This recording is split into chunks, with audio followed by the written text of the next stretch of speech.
thousands of people continue living in community shelters following the April floods. In KwaZulu-Natal, the provincial government is still scouring for disaster relief funds. Yesterday, the Finance Minister Enoch Gondongwana telling Parliament that an immediate 1 billion rand of emergency funding is still available, but provincial departments have been slow to apply for it. Well, Newzroom Afrika's Karinda Jagmohan is on this story. Karinda, tell us exactly where you are and what the situation is where you are. Oli, we are in the community of Marion Ridge, which is just west of Durban. My colleague Philani will turn around and show you the damage that's been sitting here for the past 2 months. This is one of the main roads that connects this community to be able to leave this area to go back into Durban. And they have managed to make a detour for vehicles to go through. But of course, this has interrupted their lives. And you'll see here as well, pipes broken down. The residents say they've been even taking out of their own pocket to try and alleviate the situation. And in the midst of all of this, while residents on the ground are suffering, they're around us now, there are conversations happening nationally and provincially about funding that should have been applied. Remember, the Finance Minister saying that officials have been slow to apply for that 1 billion rand in grant aid. But I'm joined by the Deputy Mayor for the eThekwini municipality, Mr. Philani Mavundla. Thank you for speaking to us, sir. The Finance Minister says that there has been a slow move in applications. But, sir, from the eThekwini point of view, what has been happening to get funding to recover from this incident? Well, we like to greet the South African and the people of eThekwini in particular.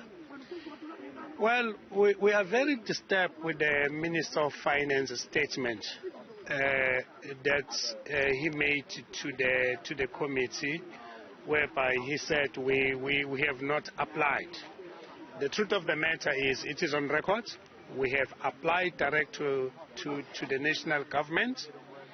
There is even a letter acknowledging receipt of our application, and that application was directed to the KwaZulu-Natal government, and the KwaZulu government as well submitted their application.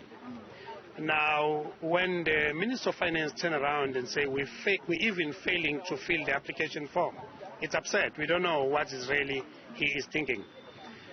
But what else can we expect from someone that all the South Africans are fully aware that in his company they swindle the money from the union? So basically, we are not surprised. That's what we'll expect from people like him. The bottom line is, we have people of eThekwini who are still sitting in the community hall. Some people are even doing things that you can't think of in front of the children, but it seems as if Minister Gondongwana doesn't care about it. Hence, he makes this statement. This morning on the news, we had the chairperson of the flood committee, which was established to look precisely into these issues. He is also crying just like us as well, yet he's a parliamentarian. The bottom line ourselves as eThekwini municipality, we don't have the funding to fix what has been damaged by the floods. However, we're doing as much as we can. Right now, where we are, because the community here have called on us as eThekwini municipality to do whatever we can. We're certainly going to have a contractor here next week to fix this road. But we just want to make it clear that the money we are taking now to fix this road, it was supposed to be going elsewhere. So our reprioritization, it means we're taking from the one that was already allocated, we're putting it elsewhere. That is what's happening. But I'll repeat my statement again and say, if eThekwini was somewhere in Western Cape, we will have been given money.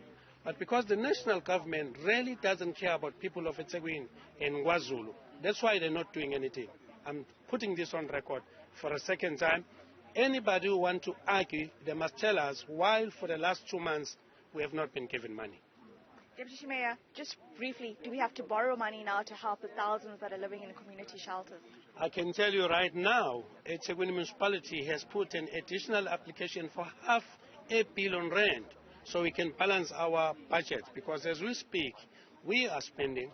The problem that we have in Uthongathi, we had no money set aside for that. We've got the contracts on site. That money is now being paid by the ratepayers of eThekwini. So basically, yes, we have to borrow. We've already put an application for an additional 500 million rand, which then must be borne by the people and the ratepayers of eThekwini. Thank you very much. Thank you. To Deputy Mayor for speaking to us. Probably if the desk will allow me to just speak to some of the residents as well. In the meantime, serious allegations being made by the Deputy Mayor about the statements that were made by the Finance Minister. There seems to be now conflict between the officials that are discussing the lending or the allocation of money, important money that people on the ground need. I mean, my colleague Philani will show you just one example of what's been happening here. But if we can also maybe just quickly speak to some of the residents that have been affected. I'll just take you to one lady who has been taking this specific team around, speaking about their issues. Man, if you can just speak to us quickly. There is talk about money that is not coming through to help the city, and while officials speak about that, from the ground, ma'am, what has the community been facing and struggling with in the past 2 months? So I think it's really just frustration, a sense of hopelessness, not knowing what's going to happen.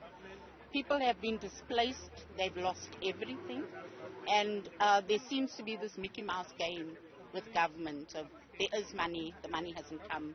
And in the meantime, people's lives are basically on hold. We have residents who have their houses covered up to window level in mud. We can't get those houses cleaned out because of the infrastructure of this area. We can't get down there with the TLB or with the Bobcat. And so those people are just sitting in limbo. They're living in flats that have no water, no electricity, and no sewer. We have an elderly woman who can't get up the staircase into the bedroom, so she has to live downstairs.